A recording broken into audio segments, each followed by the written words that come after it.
Welcome back, guys, to my YouTube channel, and today we are going to look at the topic on the board, solving exponential and logarithmic equation. But before we go to that, I want to quickly show us how to convert from exponential form to logarithmic form, because you see there is a very close association. In fact, exponential form and logarithmic form are like brothers and sisters. They are like twins, okay?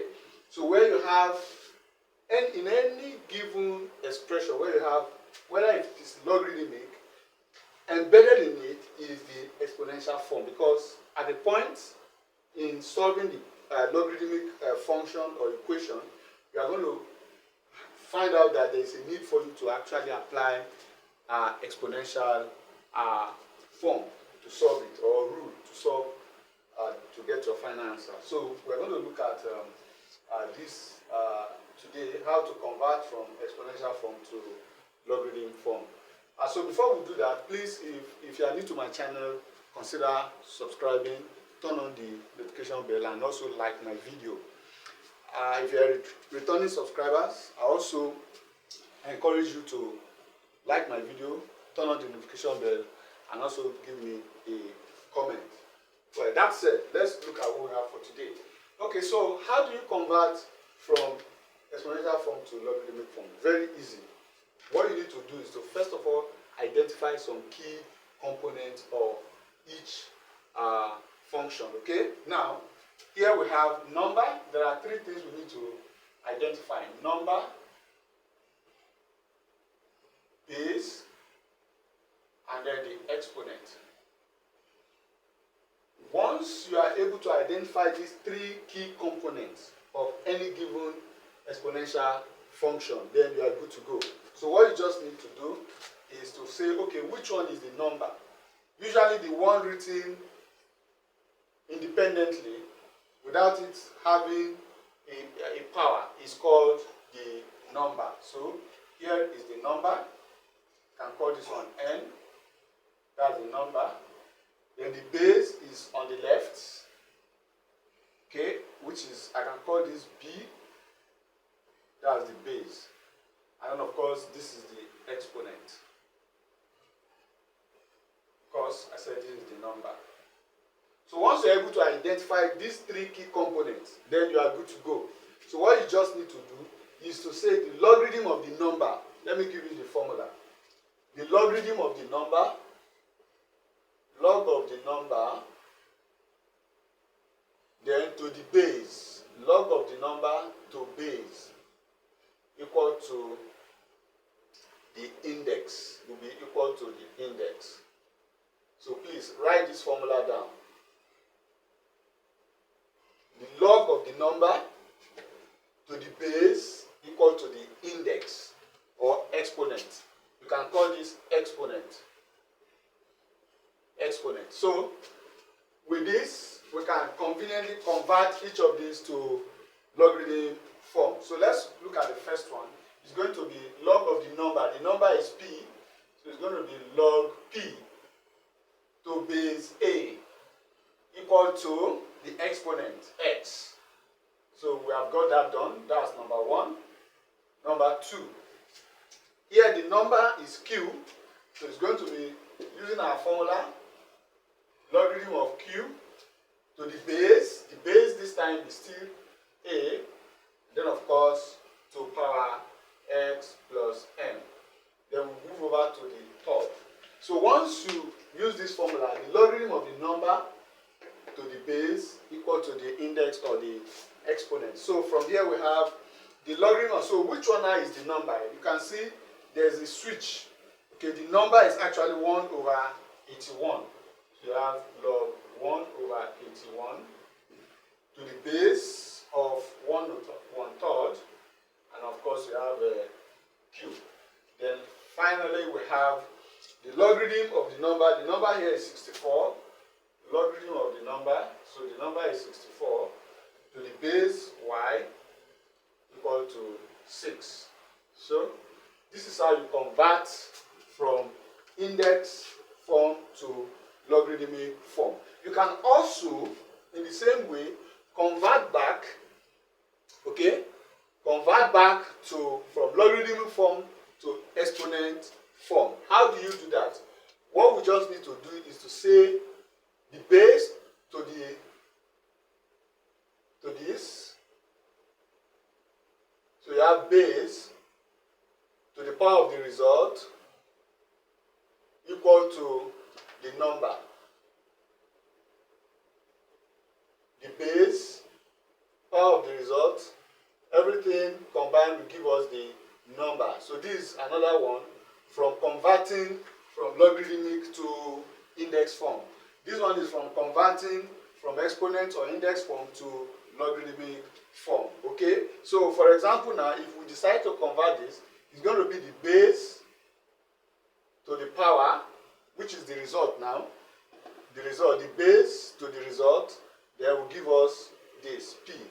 Then of course you have here base to the power of x plus m, and then will give us this. And then of course base to power of q, so here, then equal to this. And then of course y, and then equal to that. I hope that is clear. So that's how you convert from exponent to logarithmic, and then logarithmic back to exponent. So that is that. So let's quickly look at the results.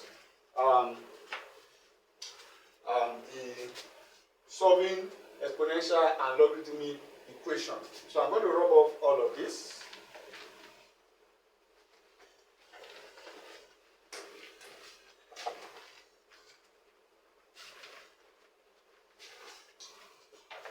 So I have two questions here that we are going to look at. The first one is, I'm going to write the two questions on the board. You have log x base 2 plus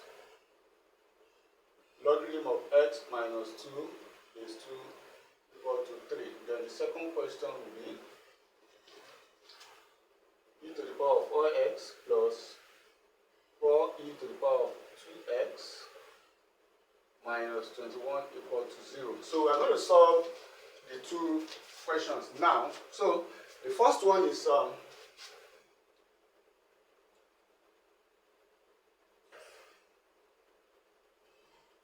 log x to base 2 plus log x minus 2 to base 2 equal to 3.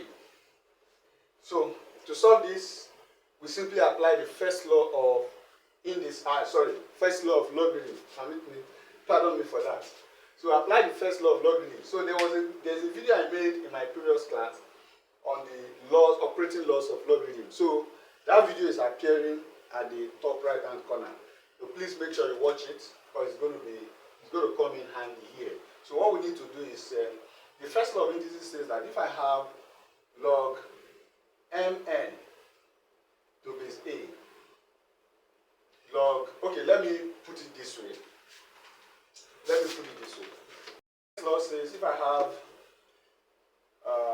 log, of course, yes, log mn to base a product mn. So it's going to give me log n to base a plus log n to base a. In the same way, if I have log n to base a plus log n to base a, then it's going to give log mn to base a. So they are one and the same. Just for you to look at which side of the law applies directly to the equation. You can see that the second form applies directly to this question that we have. Okay, so we are going to apply. So here in this case, n is x minus 2, and then of course a is the base 2. So what I just need to do is to convert this, my left hand side, to the right hand. So what do I have? I will take the common log. Common log is log to base a. So the common log here will be, so if I apply this one here, it's going to give me common log to base 2. And I have the first number, which is x, multiplied by the second number, x minus 2. that will be equal to 3. So you see where conversion from being able to switch between logarithm and index, between index form and logarithmic form comes in handy. So what I'm going to do now is to combine, is to use that law I gave to you, the base raised to the base here raised to the power of the result. So I have this note. We have the base, sorry, I have the base here is 2, base raised to the power of the result will give us this product here, will give us the number here, number. Okay, can you see that? So the base here is 2, and then the result is 3, and then the number will be x open bracket x minus 2. Okay, so 2 to the power of 3 is 8, and then this will give us x squared minus 2x. So if I can rewrite this to give me x squared minus 2x equal to 8, which will in turn give x squared minus 2x minus 8 equal to 0. So I can factorize my left hand side now, so we can get the values of x. So what we need to do is to say two numbers that will give us a product of minus 8. Of course, we are going to have 1 times 8, 1 times minus 8, minus 1 times 8. Is that all? No. We have 2 times minus 8, 2 times minus 4, and then minus 2 times 4. That's plus 4. So these two are out of it, because there's no way these two can give us a difference or a difference of minus 2. So it's either one of these two. And from the way I'm looking at it, it's going to be this, because of what we have in it. Plus 2 minus 4 will simply give us minus 2. So I'm going to replace this minus 2x with minus 4x, okay, plus 2x minus 8 equal to 0. So this is easy to factorize now. We have x open bracket, x minus 4, then plus 2 open bracket, x minus 4 equal to 0. So I can take out one of the brackets, x minus 4, and then combine x plus 2 in a second bracket, so that we get our two factors. You know, every quadratic function or equation, we always have two factors. Okay, so let's go ahead and finish it off. X minus 4 equal to 0, or x plus 2 equal to 0. So x will be equal to 4, or x will be equal to minus 2. So those are the two values of x that should satisfy this equation. We can also go ahead to check, okay? So you can check it and know which of the. So let's check and see which of the two values of x will satisfy this equation. Okay, so let's run it off with the second question. Quickly, we have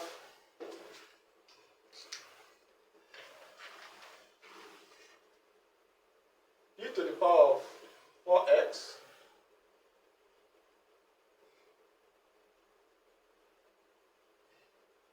e to the power of 4x plus 4e to the power of 2x minus 21 equal to 0. Okay, so there's a law in indices that a to the power of n then to the power of n will give us a to the power of n times n. So we can apply that here. So it's going to give us, this will give e to the power of 2 times 2x, okay, plus 4e to the power of 2x minus 21 equal to 0. So this will give me a to the power of nn. This also also can be written as e to the power of n. And therefore, I can rewrite this as e to the power of 2x to the power of 2. Okay. Then plus 4e to the power of 2x minus 21 equal to 0. So what I'm going to do now is to say let p equal to e to the power of 2x, so that we can have a substitution, so that this can give us quadratic. So we have p, anywhere we see e to the power of 2x, we put p there. So we have p squared plus 4p minus 21 equal to 0. So from here we can say 2 factors of minus 21 that will give us a sum of 4. I think that should be 3 and 7. So which one should carry the minus? Obviously it's going to be 3. And then this will be plus 7. Okay? So it's going to be p squared. So I'm going to replace plus 4p with minus 3p plus 7p. So I have minus 3p plus 7p. Okay? Minus 21 equal to 0. So let me move over to this side.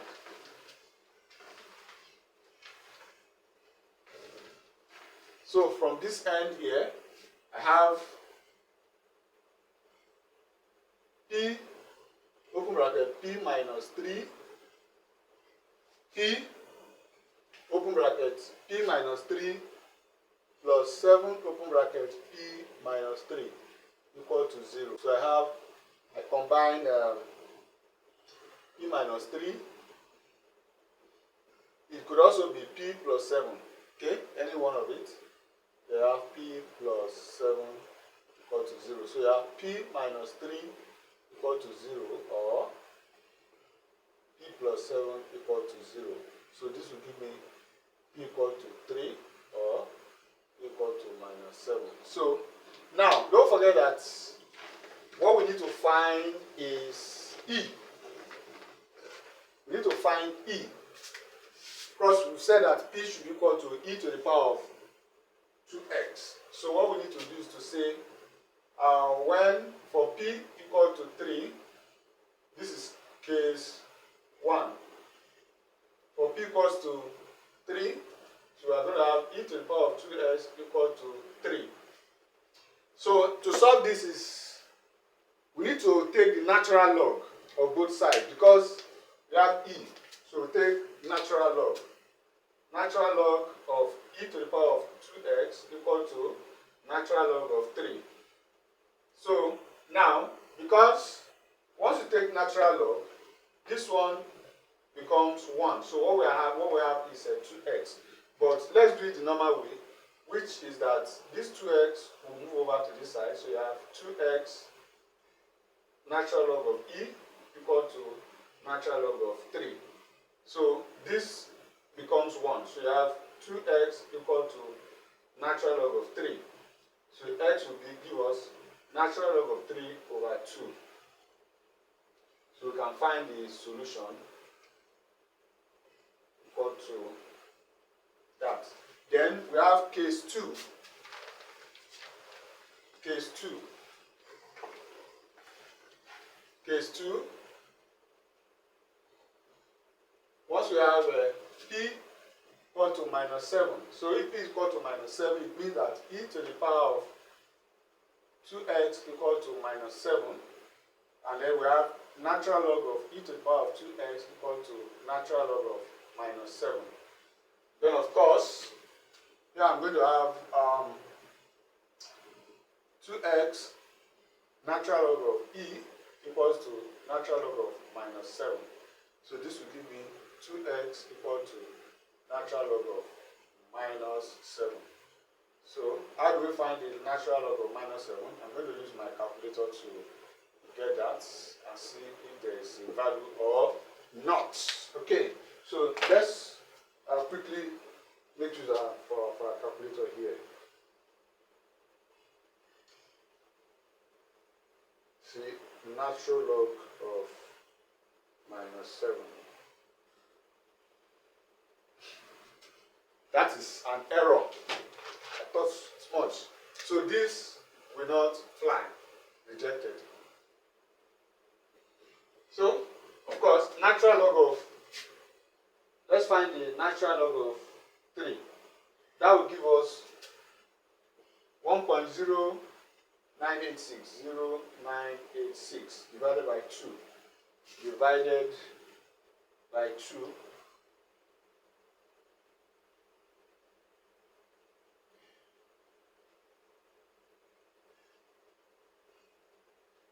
Divided by 2. That should give us 0.5493. 0.5493. So there you have it. I'll see you in the next class. Thank you.